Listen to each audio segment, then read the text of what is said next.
Vote তো আমাদের আরপিইউতে যা আছে সেই পদ্ধতিতে, পিআরটা তো আরপিইউতে তো নাই। আমার সামনে তো আরপিইউ, আমি তো আমাকে যদি আরপিইউটা বদলাইয়া যদি এটা অন্য একটা আর দিয়ে দেয় তাহলে এটা আর আইন না বদলাইলে তো পারি না। আমার সামনে তো আরপিইউ আছে, আরপিইউটা তো যে আপনারা জানেন কিভাবে ভোট কালেক্ট করতে হয়, আমাকে তো আরপিইউ নিয়ে আগাতে হচ্ছে। যদি পিআর পদ্ধতিতে নির্বাচন হয় নিরপেক্ষ, সেক্ষেত্রে আপনাদের নির্বাচন করা ফেব্রুয়ারিতে সম্ভব হবে কিনা? সেটা তো আইন বদলাইতে হবে, ওই যে আরপিইউ বদলাইতে হবে না। আর কারণ আরপিইউতে তো সিস্টেম আছে ভিন্ন, সংবিধানও চেঞ্জ করে ফেলতে হবে। সেটা তো সংবিধান করতে হবে, আরপিইউ বদলাইতে হবে। আবার সংবিধান বদলাইতে বললে তো আমার বিরুদ্ধে কথাবার্তা বলে যে উনি তো পিআরের বিরুদ্ধে দাঁড়াইছে, সেক্ষেত্রে ফেব্রুয়ারির মধ্যে নির্বাচন আয়োজন করা সম্ভব কিনা?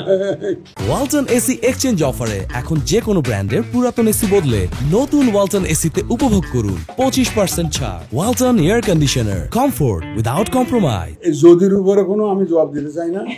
সুতরাং এই যে যদি এটা হয়, তার যদি এটা হয়, আমরা কিন্তু যদি বলছি না, আমরা বলছি বিএনপি ছাড়া অধিকাংশ দল এই প্রস্তাবটা দিচ্ছে এবং স্যার আন্দোলন চলছে, স্যার মাঠ পর্যায়ে আন্দোলন চলছে। আন্দোলন চলে একটা ফয়সালায় আসুক, ওনারা তো বুঝবেন যে আমাদের পক্ষে সম্ভবপর হবে কি হবে না। যদি ওনারা পিআরে যান হবে, ওনারা বুঝবেন না। নির্বাচন পদ্ধতি নিয়ে আমি তো অপেক্ষা করছি, আমি তো ফেব্রুয়ারি ইলেকশনের জন্য অপেক্ষা করতে কাজ করে যাচ্ছি। আমরা তো ফেব্রুয়ারিতে ইলেকশন করার জন্য প্রস্তুতি নিচ্ছি। আমাদের তো অপেক্ষা করছে কি জন্য? অপেক্ষা তো নাই। সংসদীয় পদ্ধতিতে যেভাবে আসন ভিত্তিক যে আরপিইউতে যা আছে, কনস্টিটিউশনে যা আছে, অবশ্যই 2 মাস যেদিন ভোট হবে তার 2 মাস আগে জানাবে।